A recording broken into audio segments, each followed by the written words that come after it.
Okay, so today I was thinking we would work on sort of a locus style problem. Imagine that I have projectiles being launched from the origin all at the same speed, let's call it v naught, but at various different angles. So I'm launching these all at different angles, they go different distances before hitting the ground. And my question is, if I look at the maxima, the places on the trajectory that have peaks, the trajectory peaks, as a function of theta, and I vary this continuously, what is the shape of all of these points? What is the locus of all trajectory peaks spanned over the launch angle? So here I've kind of drawn this dotted red line, as best I can, connecting the peaks of these various different trajectories together. What shape is that? Is it a parabola? Is it a circle? What is this if we make it smooth?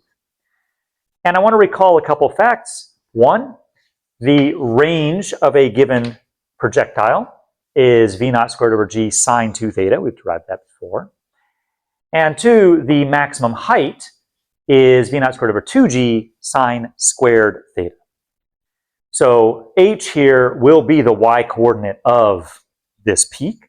The range we'll have to divide by 2. Thankfully, there's symmetry here. So the x coordinate will actually be half the range. And I want to know how these are connected together. Okay, so let's write those out. The x coordinate of the maximum, which I'll call xm, for any of these, will just be the half range by symmetry. So if range is the total distance all the way out to where it hits the axis, then the coordinate of the maximum will be half of that. And notice that that is v naught squared over 2g sine 2 theta. Great. The y coordinate of the maximum will be the max height, just straight up. Now, I could rewrite it like this, but I'm actually going to do something with this sine squared theta. I'm going to use a power reduction formula from trigonometry. So let's call this v naught squared over 2g, that's the same. And then sine squared theta is actually the same thing as 1/2 1 minus cosine 2 theta. Why are we doing that? It's because I see a sine 2 theta in my x, so it might be kind of nice to have a cosine 2 theta in my y. You could do it the other way, where you rewrite sine 2 theta in terms of a square, difference of squares of sines and cosines somehow, but I don't think that's going to work as well. I think this is going to be much cleaner.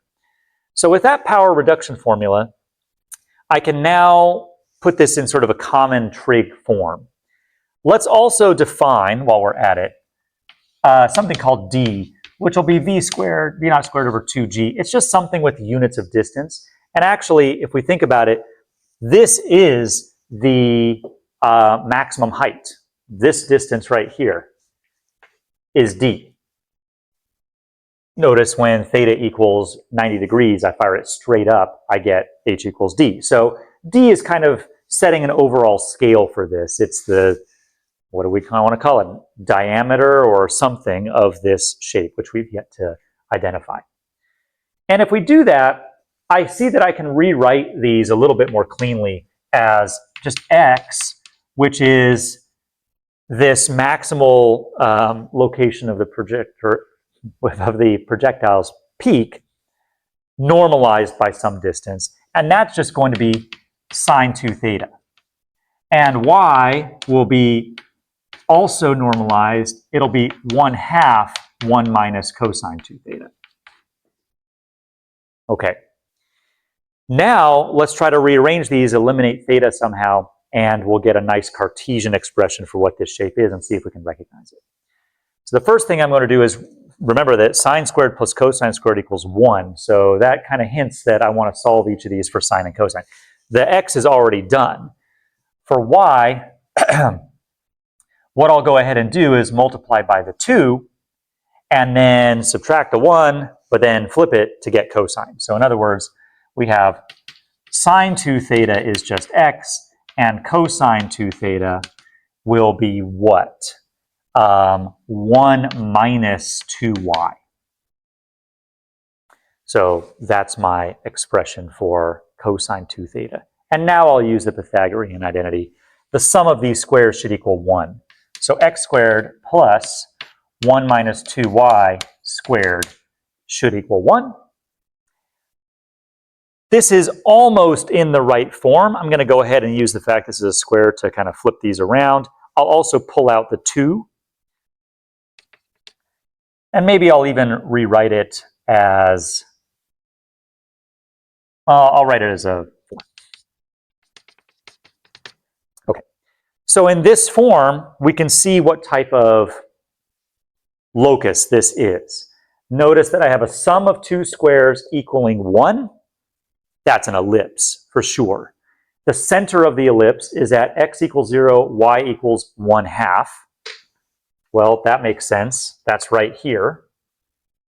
Half of d in this units.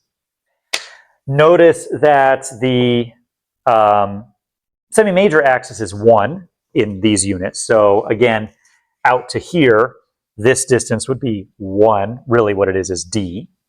So this distance is actually the same as this distance. But the semi-minor axis, if we rewrote this in sort of a more standard form, we probably would have put this as over 1/2 squared. So the semi-minor axis is 1/2, which also makes sense. This is 1/2 and this is 1/2 in units of d. So that's what we have. The curve of trajectory peaks is actually an ellipse that is centered at the halfway maximal height point and happens to have a semi-major axis which equals its entire minor axis. Kind of interesting. QED.